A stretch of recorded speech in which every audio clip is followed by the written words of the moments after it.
Hi there. In this screencast, I'm going to show you how to add a new group of users to the permissions of your elevator site. To start with, I'm currently logged in as an administrative user, so I'm going to go to the admin menu and choose Instance Permissions. This is where you control all of the permissions for your elevator instance.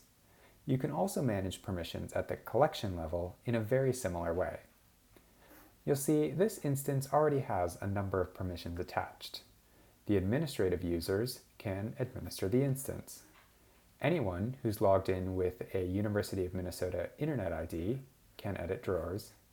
And anyone, even if they're not logged in, can view derivatives. What I would like to do is add a group of users who have the permission to add, edit, or delete assets, but can't go in and make changes to the overall permissions of the site. So I'm going to go ahead and create a new group. Within the Group Type dropdown, you'll see a variety of options, and these will be different for different installations of Elevator, depending on which credentials are being passed during login. But you'll always have all users, authenticated users, and specific people. In the case of the University of Minnesota, we have a number of other factors. For example, I can key on student status or employee type.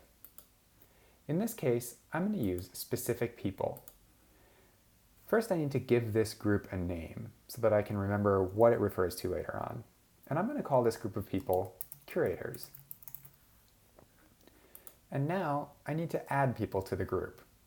So within this group value field, I can either start typing an internet ID, a name.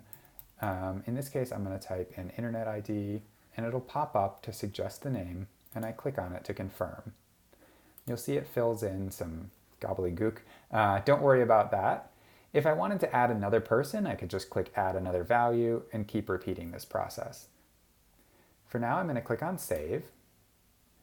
And now that group's been created, but it doesn't have any permissions assigned yet. So there's no special abilities assigned to those people.